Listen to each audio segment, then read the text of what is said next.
so this one I'm going to be doing a dedicated outlet for the dust collector. Before, what I was having to do, I had the dedicated outlet for the table saw, or if I drug the extension cord like this, I had the dedicated outlet for the miter saw and whatever else. But I always had to plug the dust collector into a separate outlet, like at my workbench or whatever. So I'm going to go on this wall right there and put a 2x4, kind of like I did before one of these dudes, and I'm going to throw an outlet there for the dust collector, and I'm also going to throw an outlet there for dedicated tools over here. What I've got is a 20 amp breaker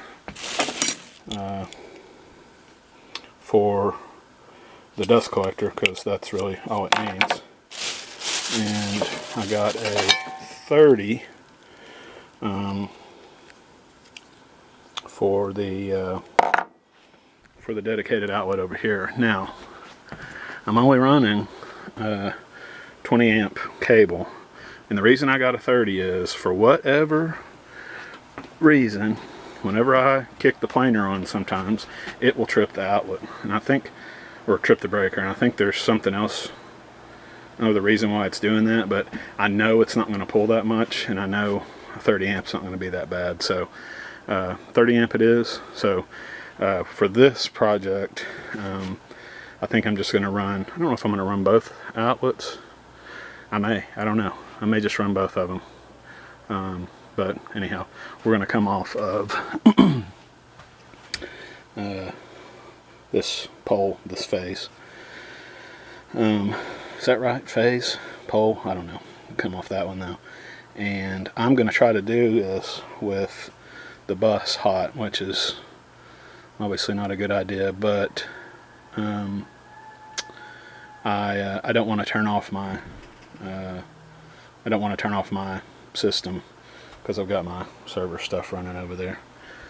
So anyhow, we're going to get started on that and see what happens.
Alright, first let me mention, don't do that, working out of a live box. That's just dumb.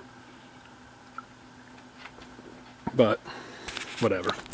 I forgot to mention that little box right there. That thing is called, let me find the box for it. Here it is. The Lone Ranger 3. And it will remote control a switch box. Now, I believe this says somewhere up to 1.5 horsepower collectors, and I think someplace it says 15 amp, and then, or maybe it was 10, I don't know, but whatever it says is less than what this dust collector is supposed to be rated at. But in testing, I haven't had any issues, and looking on the internet, nobody's had any issues. So of course, ran the outlet, just a single 20 amp breaker, this dude right here, ground, neutral, everything, whatever, all that's good. So the switch, it has a little remote control, and so right now the breaker is on and the dust collector is on. So for the first time, either we're going to find this after I blow up the house, or here's the remote, where it should turn on whenever I hit this. Oh yeah, there we go. And off. Now I think it says 50 feet. I think this thing will work a lot longer than that, because I had it. I mean, this is the furthest I'd be away. Of course, I wouldn't even be this far away. And there it is. Okay, well, apparently I didn't wire anything bad. Didn't kick a breaker. So I think that's going to wrap this one up. Pretty simple. I just tied it off to these guys. Nothing. No rocket surgery there. Started worrying about if we ever get if this ever gets replaced, but I mean, I've got more problems than that. I mean, good grief, it's laying across the drain pipe right there. So for now, we are done. I need to make some sort of bracket for the slinky hose. I'm not sure what I'm going to do there. I want it to pop out a little higher, I think. So I'll come up with something there. But for now, this is the big deal. And I will have a dedicated plug for the miter saw, probably somewhere in there, or miter saw and anything else that I come in here with, somewhere in there. So with that, I think that's it for this one. I am going to put the cover back on the box, and I can't think of anything else. So until next time.